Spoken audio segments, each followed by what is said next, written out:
po natin ang mga sumusunod. Ang ating music sponsor sa gabi ito na sina Mercado and Buko Family, Regina Formentina,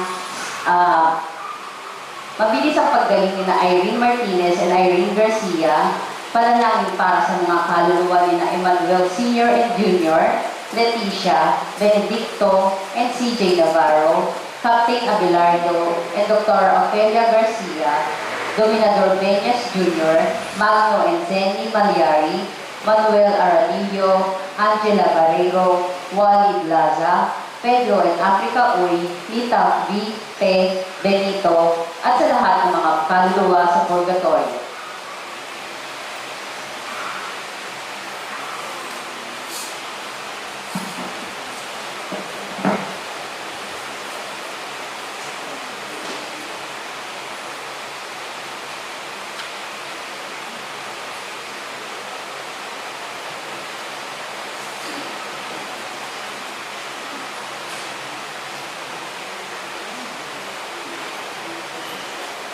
Magandang gabi mga kapatid. Ngayon po ay Lunes, ika-12 linggo sa karaniwang panahon at ikatlong araw ng Misa Novenario sa karangalan ni San Pedro at San Pablo. Ang ating tagapagmisa ay si Reverendo Padre Fernando Sabado Jr., LRNS. Magsitayo po ang lahat at sumabay sa pag-awit ng panimulang hilig.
Sa ngalan ng Ama, at ang Anak, at ang Espiritu Santo. Amen.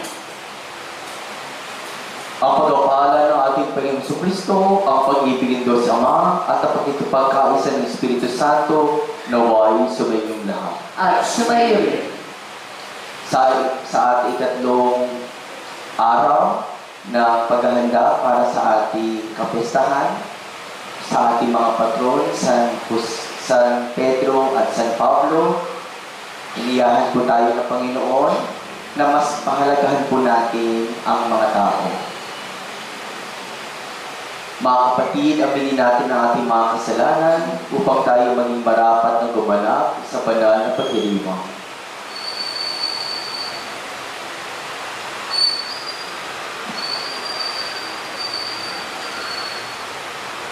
Panginoon, kaawaan mo kami. Panginoon, kaawaan mo kami. Kristo, kaawaan mo kami. Kristo, kaawaan mo kami. Panginoon, kaawaan mo kami. Panginoon, kaawaan mo kami. Kaawaan tayo ng makapangyarihang Diyos at patawarin tayo sa ating mga kasalanan. Patubayan tayo sa buhay na walang hanggan. Amen.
Kami naway magkaroon ng pitagan at pagmamahal para sa aming magawang sambahin ang ngalan mo, sapagkat sa mga pinatatag sa iyong pag-ibig, ikaw ay walang pinapabayaang masadlak sa ligali.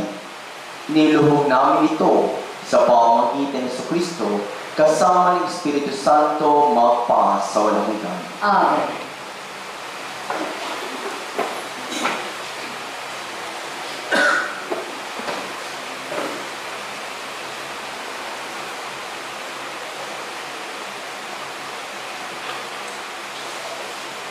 Pagbasa mula sa ikalawang aklat ng mga hari.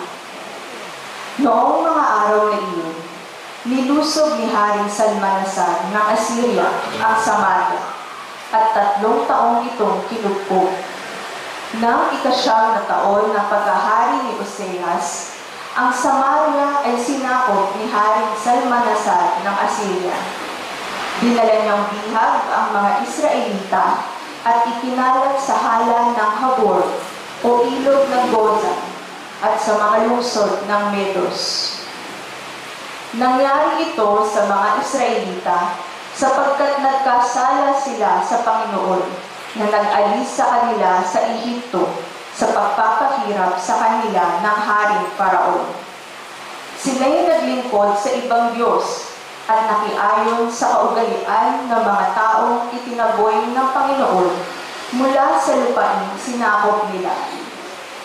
Bukod dito, sumunod sila sa mga kaugaliang itinatag ng mga hari ng Israel. Dahil sa kasamaan nilang ito, ang Israel at ang Huda ay binabalaan ng Panginoon sa pamamagitan ng mga propeta. Ganito ang ipinasabi niya: talikdan ninyo ang inyong mga kasamaan at mamuhay ayon sa kautosang ibinigay ko sa inyong mga ninuno sa pamamagitan ng mga propeta. Ngunit hindi nila ito pinansin. Sa halip, nagmatigas sila tulad ng kanilang mga ninuno na hindi nanalig sa Panginoon nilang Diyos. Ipinagwalang bahala nila ang kautusan, ang pakikipagtipan sa Panginoon ng kanilang mga ninuno at ang babala niya sa kanila. Kaya itinaboy silang lahat mula sa kanyang harapan, liban sa lipi ni Huda. Ang salita ng Diyos. Salamat sa Diyos. Poon kami ay sagipi, kaawaan at kukupi. Poon, kami ay sagitin, kawaan at kukupi. Kami iyong itinakwil, O Diyos, kami ay nilupi. Kami sana'y balikan mo kung ikaw man ay nagalit. Poon, kami ay sagitin, kawaan at kukupi. Yaong lupang sinaktan mo'y nanginginig na lupain. Bago lubos na mawasak, gamutin mo't pagaling. Labis na ang paghihirap nitong iyong mga lingkod. Lasing kamit langungulango sa alak na iyong dulot. Poon, kami ay sagitin, kawaan at kukupi. Itinakwil mo ba kami? Kami ba ay iniwan na? Paano ang hukbo namin? Sino ngayon ang sasama? O Diyos, kami tulungan mo laban sa aming kaaway, pagkat ang tulong ng tao ay wala ng kabuluhan. Poon, kami ay sagitin, kawaan at kukupi. Masitayo po.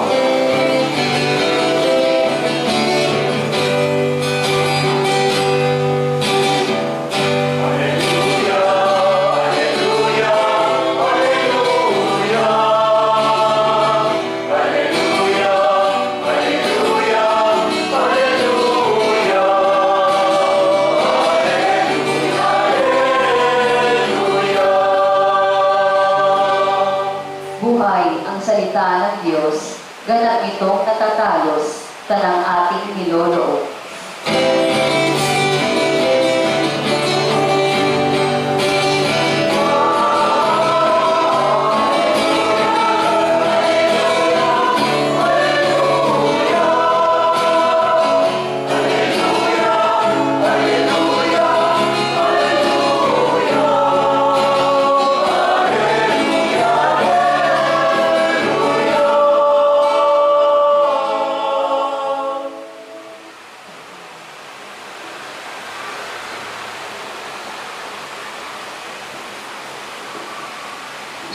Sumainyo ang Panginoon. At sumayo rin. Ang mabuting balita ng Panginoon ayon kay San Mateo. Papuri sa iyo, Panginoon.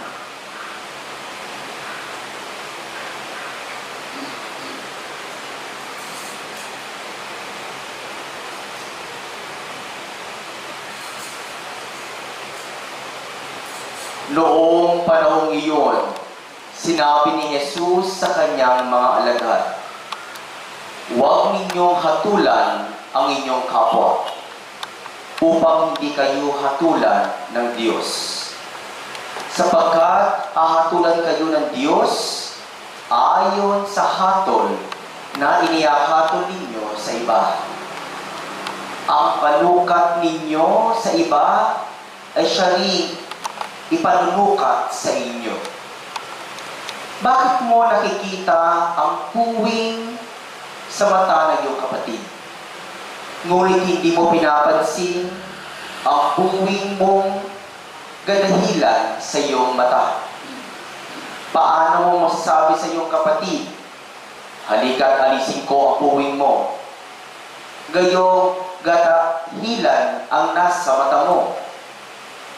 Mapag-ibabaw, alisin mo muna ang puwing na ganahilan, at sa gayoy makikita kang mabuti at maalis mo ang puwing ng iyong kapatid."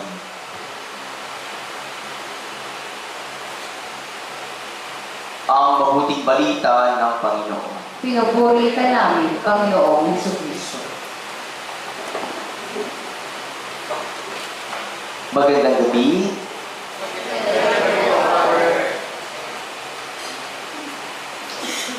Para sa pangatlong araw ng nobinaryo, para sa ating patron na sila San Pedro at San Pablo, ang ating pong temang dapat natin pagnilayan ay to judge as Jesus judge. Tayo maghatol, kagaya ng paghahatol ni Kristo. In English po, dito sa Ebanghelyo, do not be judged so that they will not judge you. Mahalagang pong pagnilayan ito sapagkat meron po kasing misunderstanding and misconception sa pananalitang ito. Naalala niyo ba noong in-interview si Pope Francis sa loob ng eroplano, okay? At ang sabi, "Who am I to judge?" At ang topic po na tinatanong sa kanya is about the LGBT. At ginamit po yun para ika nga suportahan ang lumalaking komunidad ng LGBT. Pero itinama po yun ng Vatican. Bakit po? Kasi nga mayroong misconception at may misunderstanding. No? Kapag sinabi, huwag kang humatol para hindi ka rin hatulan. Ano po misunderstanding doon? Kasi para bagang sinasabi natin na walang pakialamanan. Wala akong pakialam sa'yo, huwag ka rin makialam sa akin. Gawin mo ang gusto mong gawin, gagawin ko ang gusto kong gawin. And that is culture of indifference. Walang pakialam. Pero mga kapatid, bilang Katoliko Kristiyano, makikialam tayo, most especially sa tama. Makikialam tayo sapagkat ang ating pananampalataya ay sama-sama, hindi kanya-kanya. Kaya naman, sinabi ng Panginoon na hahatulan kayo ng Diyos ayon sa hatol na ihahatol ninyo sa iba. So, ibig sabihin doon, to judge as Jesus judged, sapagkat naghahatol din si Jesus. Naalala niyo ba? Yung mga pinagsasabi ni Jesus sa Ebanghelyo, binabatikos niya ang mga Pariseo at Eskriba. Hindi ba paghatol yun? Ano po ba ang ginawa at sinabi ni Jesus nung ipinilisata sa kanya ang babaeng nahuli sa pakikiapid? Anong sabi niya? I will not condemn you. Go. Pero huwag mo nang gagawin ulit. So, ibig sabihin mga kapatid, to judge as Jesus judged, una, let us judge the action and not the person. Ang ating pong i-judge, sapagkat may dapat tayong hatulan, yung ginagawa ng tao, hindi yung taong may ginagawa. Magkaiba yun. Sapagkat, alam, sa buhay naman po natin, may mga nagagawa talaga tayo sa buhay natin na ating pinagsisisihan. Tama? At meron tayong ginagawa dahil ito'y sinasabi ng ating puso. Tama? Maaaring tama ang ginagawa mo pero mali ang nasa puso mo. Maaaring tama ang nasa puso mo pero mali ang ginagawa mo. Kaya nga naman, sa action o yung ating paggalaw, it is obvious. Nakikita natin. It is very objective. Pero ang ating hindi nakikita ay ang puso ng tao. Tama. Kaya naman, doon po sa sinabi ni Pope Francis, okay, who am I to judge? Sapagkat may mga LGBT community members. Meron silang orientation. Orientation nila ganon. Pero may mga tao na sa kabilang sa community na yun, na they try their best. Self-control. Hindi nakikipagrelasyon. Okay? At yun, saludo kami. Saludo ako sa mga taong yun na merong orientation na gano'n, pero hindi niya isinasagawa. Yung action niya, pinipigilan niya ang kanyang sarili. Sa pagpipigil ng kanyang sarili, and that is the heart of the person. Diba? Yung mga kilala ba ang gano'n? Pero yung mga iba talaga palahura. Okay? Judge the action and not the person. Kasi meron talaga nagtatry ng mabuti. Nagtitiis para hindi makagawa ng kasalanan.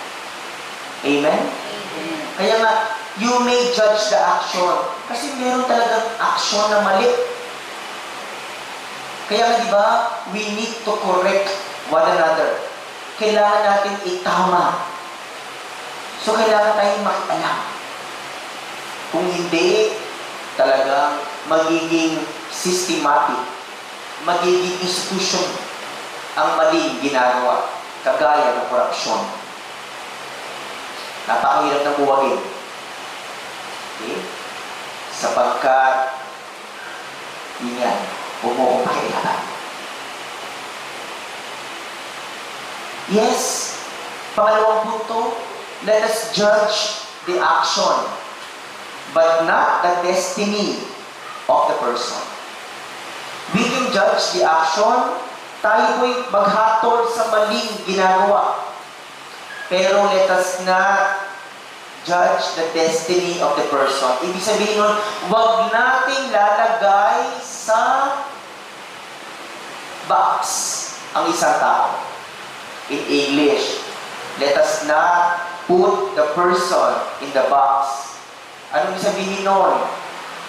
Para wala ng pag-asa ang tao. May ginawa na siyang mali. Ay, forever ka na ganyan. Adik ka, forever ka ng adik. ganyan ka, wala ka na pag-asa. Okay? Nilalagay na natin, okay, sa box ang isang tao. At ito po talaga ang dahilan kung bakit nagsasalita si Jesus. Ang panukat ninyo sa iba ay siyang yung papanukat din sa inyo. Sa palagay nyo ba, sino malinis sa atin dito? Eh kung gano'n naman pala ang panukat natin, okay? Na gano'n na lang pala, na pag mali na ang ginawa mo, forever ka ng maling ganyan ka na talaga, wala ka ng pag-asa.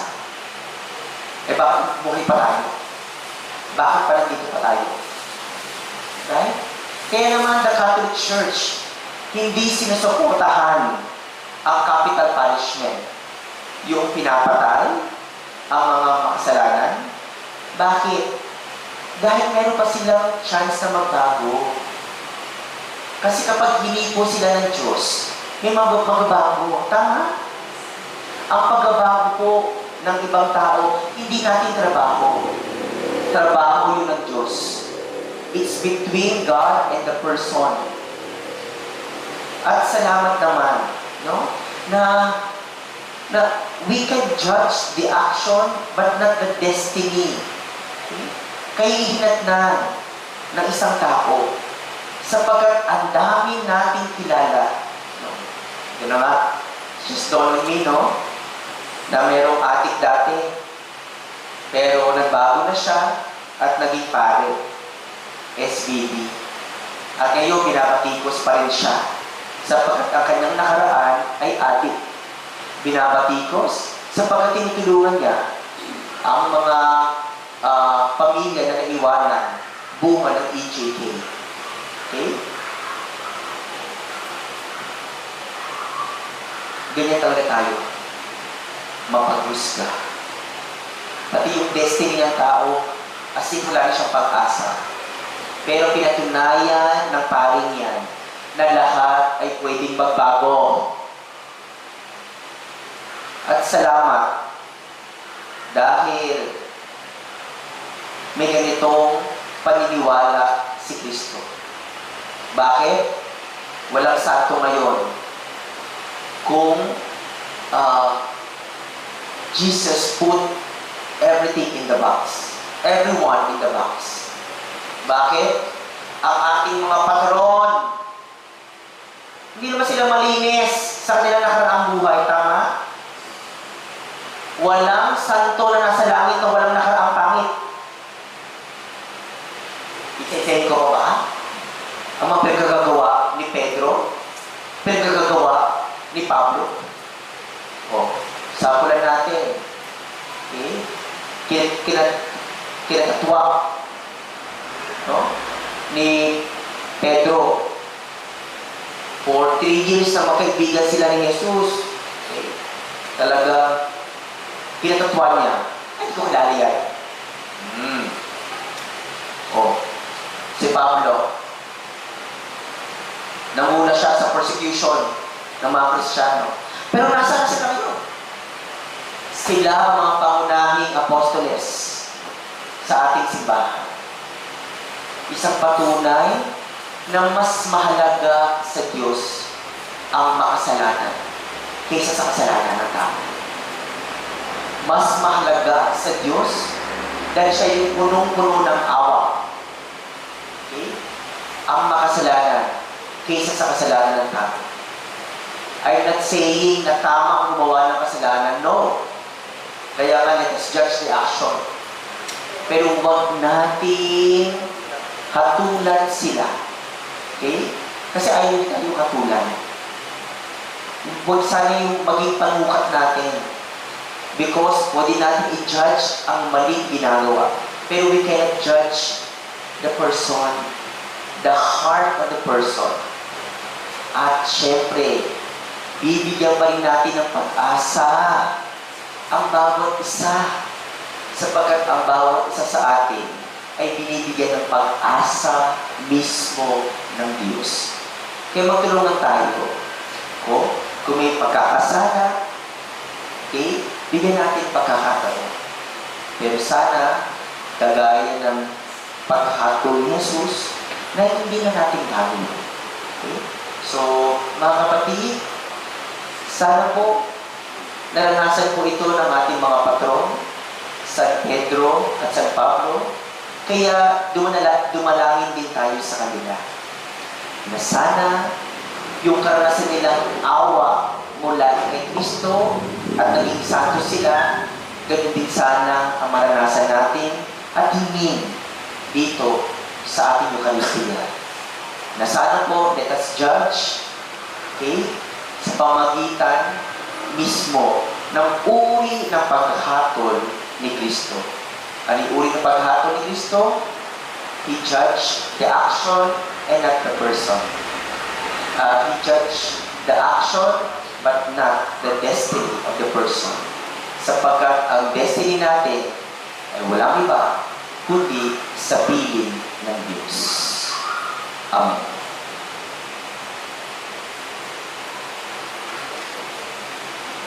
Panalangin ng bayan.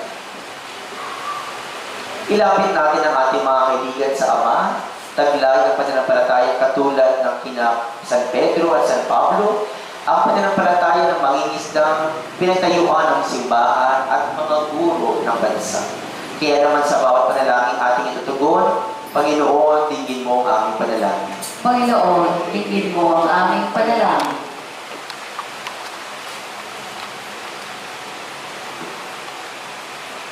Ang Santo Papa Leon, ang kahalili ni San Pedro, naway hawakan ang mga susi ng kaharian ng may karunungan at pag-ibig. Manalangin tayo sa Panginoon. Panginoon, tingin mo ang aming panalangin. Ang mga misyonero sa mga lupaing banyaga, naway magkaroon ng sigasig ni San Pablo sa paghahatid ng mabuting balita. Manalangin tayo sa Panginoon. Panginoon, tingin mo ang aming panalangin. Ang ating pananampalataya naway mahalin natin at maging handang magbahagi nito sa iba. Manalangin tayo sa Panginoon. Panginoon, tingin mo ang aming panalangin. Ang mga nagdurusa dahil sa kanilang pananampalataya, naway makatagpo ng lakas sa dugong ibinuhos ng mga apostol. Manalangin tayo sa Panginoon. Panginoon, tingin mo ang aming panalangin. Ang mga namayapang tapat sa Panginoon naway gawing karapat-dapat sa korona ng kabanalan. Manalangin tayo sa Panginoon. Panginoon, tingin mo ang aming panalangin. Makapangyarihang Diyos at Ama, tingin mo ang mga panalangin ng pamayanang ito na natitipon ayon sa pananampalataya ng mga apostol at nagtutulungan ng kanilang pamamagitan. Hinihiling namin ito sa pamamagitan ni Kristo ng aming Panginoon. Amen.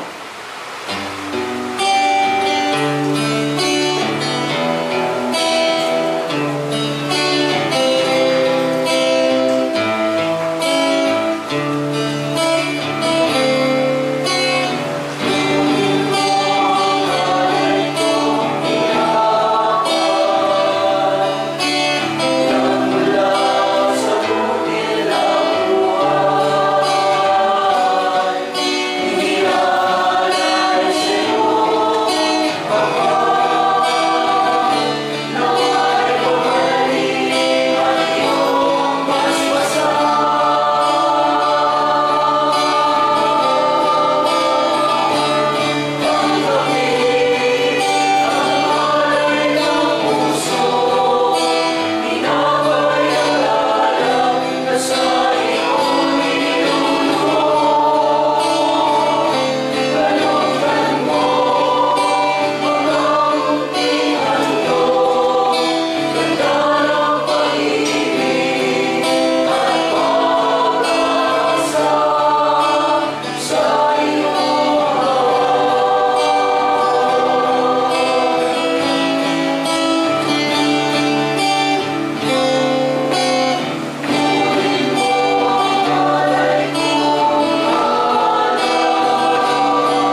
Manalangin kayo mga kapatid upang ang paghahain natin ay nagkalugdan ng Diyos Amang makapangyarihan.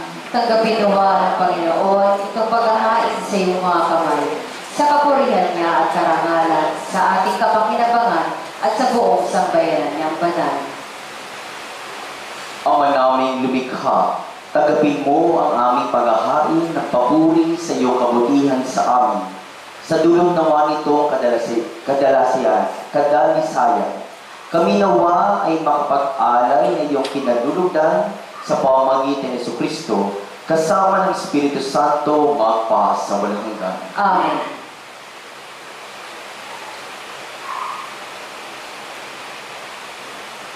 Sumainyo ang Panginoon. At sumayin, Itaas sa Diyos ang iyong puso at diwa. itinaas na namin sa Panginoon. Pasalamatan natin ang Panginoong ating Diyos. Marapat na siya ay pasalamatan. Ama naming makapangyarihan, tunay ngang marapat na ikay aming pasalamat sa pamamagitan ni Jesucristo na aming Panginoon. Lubhang napagbag ang kanyang loob sa pagkakamali ng tao sa San Sinuko. Kaya pinabuti niyang siya ipanganak ng Birheng bukod mong pinagpala sa babaeng lahat. Sa labi ng imbing kamatayan, kami ay inagaw ng namatay mong anak. Sa pagkabuhay niya, kami kanyang binuhay, upang kaugnayan namin sa iyo huwag magwakas. Kaya kaisa ng mga anghel na nagisiawit ng papuri sa iyo, na walang humpay sa kalangitan, kami nagbubuni sa iyo kadakilahan.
Ama naming banal, ikaw ang buka na tanang kabanalan. Kaya sa pamamagitan ng Espiritu, gawin mong banal ang mga kaloob na ito upang para sa amin maging katawan at dugo ng aming Panginoong Jesucristo.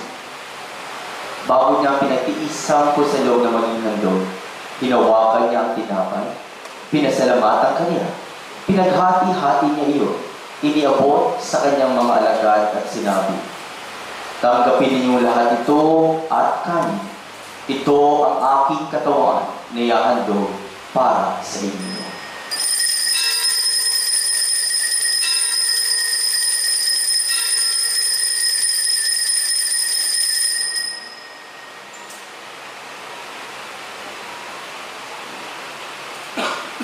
Gayon din naman nung matapos ang hapunan, hinawakan niya ang kalis. Muli kanyang pinasalamatan. Iniabot ang kalis sa kanyang mga alagad at sinabi, "Tanggapin ninyong lahat ito at inumin. Ito ang kalis ng aking dugo, ng bago at walang hanggang tipan. Ang aking dugo nibubuhos para sa inyo at para sa lahat, sa pagpapatawad ng mga kasalanan. Gawin ninyo ito bilang pag-alaala sa akin."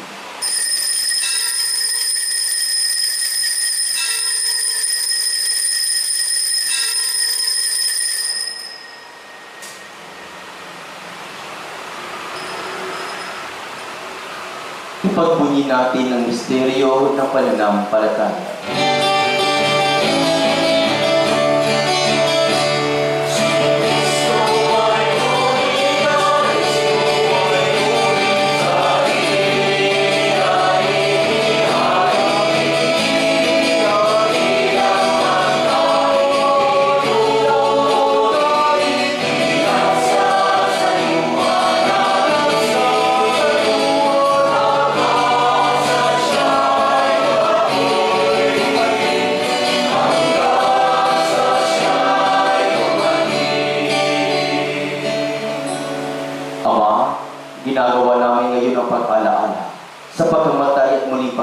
buhay ni anak. Kaya tinaali namin sa iyo ang tinapay na bibigay buhay at ang kalis na nagkakaloob ng kaligtasan. Kami nagpapasalamat dahil kami yung minarapat at tumayo sa iyong harapan para maglingkod sa iyo. Sinasama namin kami magkasalo-salo sa katawan at dugo ni Kristo ay mapaplot sa pagkakaisa sa pamamagitan ng Espiritu Santo, Ama. Lingapin mo ang iyong simbahang laganap sa buong daigdig. Puspusin mo kami ng iyong pag-ibig, kaisa ni Leon ang aming Papa, at ni Elias ang aming Obispo, at ang tanang kaparian. Alalahanin mo rin mga kapatid namin na hinay, na may pag-asang sila muling mabubuhay, gayon din ang lahat ng mga kumana. Kaawaan mo sila, at patuloyin sa iyong kaliwanagan. Kaawaan mo at pag-itabati kami lahat, na makasalo sa iyong buhay na walang wakas. Kaisa ng mahal na Birheng Maria, Ina ng Diyos, kaisa ng mga apostol at lahat ng mga banal, na namuhay dito sa daigdig na kalugod-lugod sa iyo. May pagdiwang nawa namin ang pagpupuri sa karangalan sa pamamagitan ng anak na aming Panginoong Jesucristo. Sa pamamagitan ni Kristo, kasama niya at sa Kanya, ang lahat ng parangal at papuri ay sa iyo, Diyos Amang makapangyarihan, kasama ng Espiritu Santo, mapa sa walang hanggan.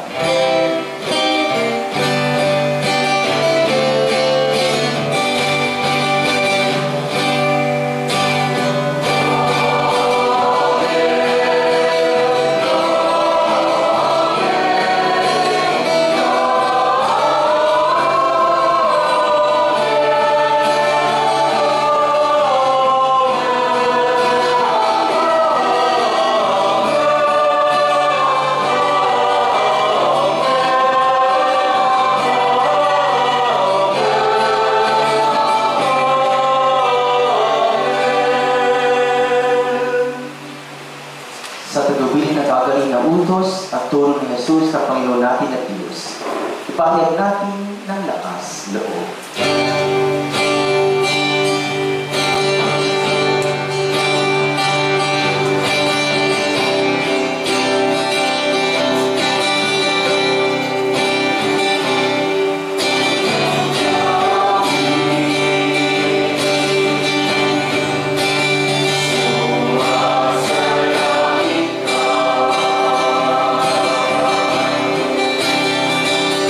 Somebody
sa lahat ng masama. Pagkalooban ng kapayapaan araw-araw, iligtas sa kasalanan, at ilayo sa lahat ng kapahamakan. Samantalang aming pinananabikan ang dakilang araw ng pagpapahayag ng tagapagligtas namin si Jesus Kristo.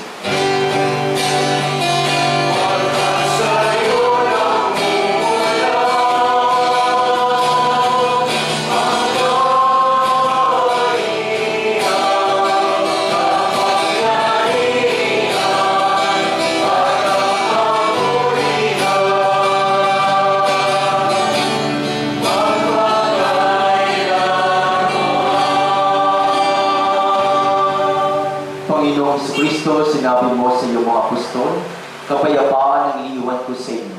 Ang aking kapayapaan ang ibinibigay ko sa inyo.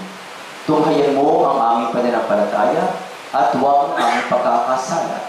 Pagkalooban mo kami ng kapayapaan at pagkakaisa ayon sa iyong kalooban, kasama ng Espiritu Santo magpa sa walang hanggan. Amen. Ang kapayapaan ng Panginoon ay laging sa inyo. At sumayin. Magbigayan po tayo ng kapayapaan sa isa't isa.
Ito ang kordero ng Diyos. Ito ang naghali sa mga kasalanan ng sanlibutan. Mapalad ang mga niyahan sa kanyang banal na piling. Panginoon, hindi ako karapat-dapat na magpatuloy sa iyo, ngunit sa isang salita mo lamang ay gagaling na ako.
kami na kinabang sa katawan ng dugo ng iyong anak ay sumasamo sa iyong habag upang ang aming taimtim na ginanap ay magiging pagtanggap namin sa tiyak mong pagliligtas sa pamamagitan ni Kristo kasama ng Espiritu Santo magpa sa walang hanggan. Amen.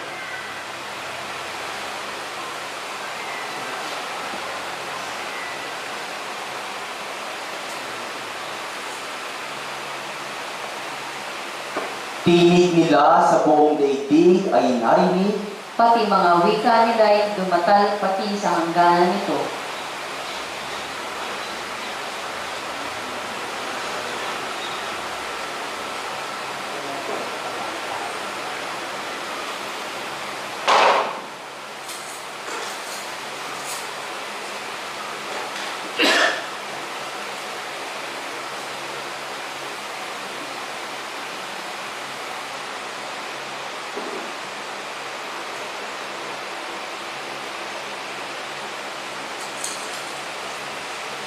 manalangin tayo.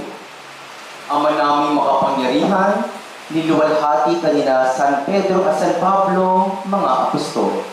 Sa pagdanak ng kanilang mga dugo, itulot mo na ang iyong simbahan ay panagiang manahan sa katarungan at uwiran ng mga apostol at manatili naming tapat na walang dungis na kabiyak ng anak mo aming maninubos na si Kristong Panginoon namin.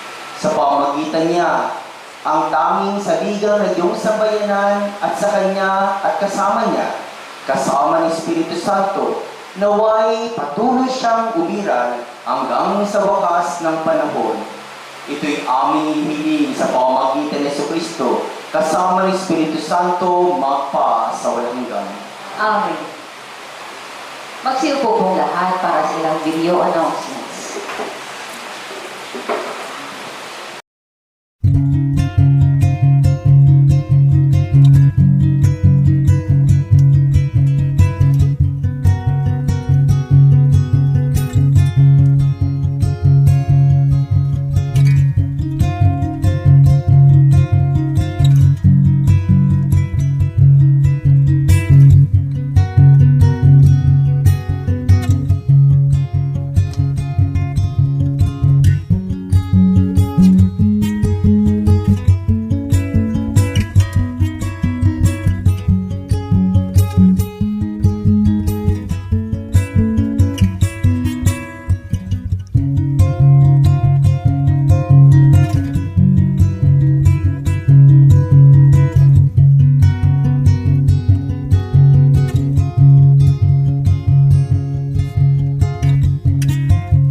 Magsitayo po ang lahat.